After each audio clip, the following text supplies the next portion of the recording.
Good morning प्यारे बच्चों। पिछली वीडियो में हमने एक्सरसाइज 8.3 जो कि कंपाउंड इंटरेस्ट पर बेस्ड है उसके कुछ क्वेश्चंस करे थे। आज हम इसी एक्सरसाइज के कुछ और क्वेश्चंस भी करेंगे। This is the 10th question of the exercise. The population of a place increase to 54,000 in 2003 at the rate of 5% per annum। किसी प्लेस की पॉपुलेशन 2003 में बढ़कर 54,000 हो गई है और किस रेट से बढ़ रही है वो 5% पर एनम, एनुअली 5% बढ़ रही है। Find the population in 2001। तो 2001 में पॉपुलेशन क्या होगी ये हमें निकालना है।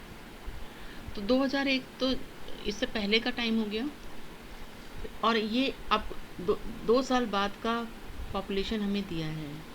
इट मीन्स हम यूज़ वो कंपाउंड इंटरेस्ट वाला फार्मूला यूज़ करेंगे क्योंकि एक साल बाद जो पॉपुलेशन होती है उस पर रेट ऑफ इंटरेस्ट लगा के हम अगले साल की पॉपुलेशन निकालते हैं। तो यहाँ पर ये जो 2003 की पॉपुलेशन है ये अमाउंट हो गया हमारे पास, और जो हमें 2 साल पहले की पॉपुलेशन निकालनी थी वो हमारा प्रिंसिपल हो गया, अननोन हो गया, वो हमें निकालना है, फाइंड आउट करना है।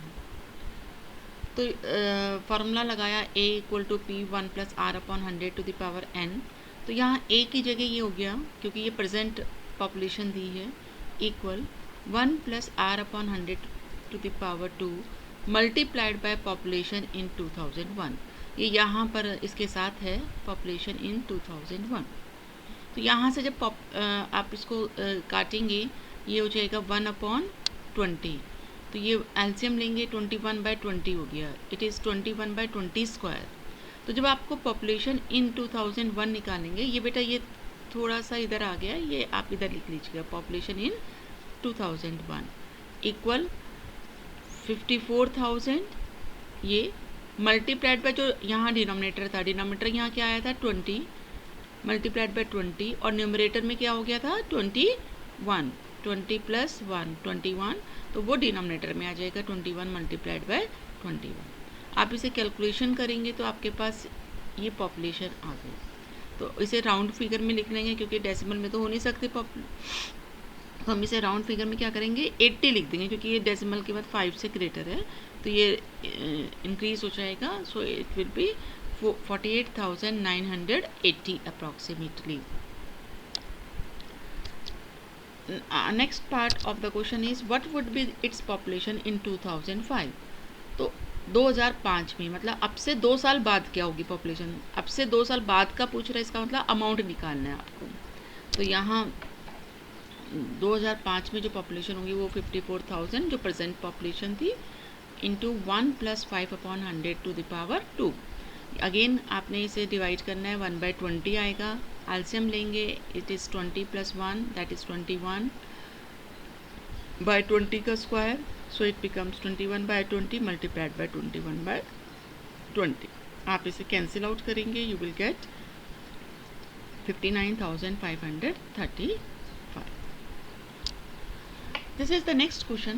In a laboratory, the count of bacteria in a certain experiment was increasing at the rate of 2.5% per hour. Find the bacteria at the end of 2 hours if the count was initially 5,06,000. किसी laboratory में कोई experiment perform हो रहा है और वहाँ उस experiment में बैक्टीरिया काउंट 2.5% पर आवर के रेट से बढ़ रहे हैं, मतलब 1 घंटे में 2.5% बढ़ रहा है बैक्टीरिया का count. Find the bacteria at the end of 2 hours if the count was initially 5,06,000। 2 घंटे के बाद बैक्टीरिया काउंट क्या होगा अगर इनिशियली बैक्टीरिया का काउंट 5,06,000 था। तो ये इनिशियल है, 2 घंटे बाद का ये पूछ रहा है, इसका मतलब हमें अमाउंट निकालना है। So the bacteria count after 2 hours will be, this is principal जो प्रेजेंट बैक्टीरिया काउंट है, मल्टीप्लाइड बाय 1 + r/100⁴2, क्योंकि 2 घंटे के बाद पूछ रहा है वो, तो इसलिए n की जगह 2 आ गया। कैलकुलेशन करेंगे, इट इज़ 1/40, एलसीएम लेंगे, it becomes 41/40 square. So right it 2 times and then do the calculations, you will get this much. सो इसे राउंड फिगर में हम 616 लिख सकते हैं क्योंकि ये 5.5 से कम है। So the bacteria count at the end of 2 hours will be 5,31,616 approximately. And this is the last question of this exercise. A scooter was bought at rupees 42,000.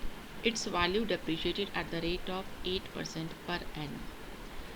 एक स्कूटर 42,000 का ख़रीदा गया था और उसकी वैल्यू हर साल 8% के रेट से रिड्यूस हो रही है। Find its value after 1 year. तो एक साल के बाद उस स्कूटर की वैल्यू क्या रह जाएगी। एक साल के बाद क्या हो जाएगा, तो इसका मतलब हमें अमाउंट निकालना है। लेकिन यहाँ जब डेप्रिशिएशन होता है, कोई चीज़ रिड्यूस होती है, तो आर की जगह क्या होगा, -r लेंगे फॉर्मूले में। तो हमारे पास आ गया इट्स वैल्यू। आप यहाँ लिखेंगे डेप्रिशिएशन इज़ 8% ऑफ 42,000। तो इसने डायरेक्ट निकाल दिया।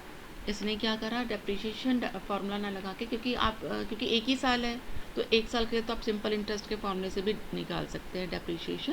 तो इसने सिंपल इंटरेस्ट के फॉर्मूले से निकाला। तो 42,000 multiplied by R, 8 multiplied by 1/100, so it becomes 3,360। मतलब इतना रिड्यूस हुआ क्योंकि 8% ऑफ ओरिजिनल वैल्यू निकाल दिया। तो मतलब हमें ये पता चल गया कितना रिडक्शन हुआ एक साल में।